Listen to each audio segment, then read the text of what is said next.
ఇంద్రలోక భవనాన్ని ఈడ్చుకొచ్చి గదిలో మార్చి మళ్ళీ కట్టారో ఏమో మాయజాలము తెలుసు మంత్రగారడి తెలుసు రెంటి కన్న ఇది ఇంకోటేమో నీలాకాశం నేలాకొస్తే ఇట్టాగే ఉంటాదో ఏమో ఈ సంతోషం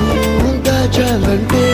హృదయాలు ఓ వంద కావాలేమో ఇంతందంగా ఉంటుందా ఈ లోకం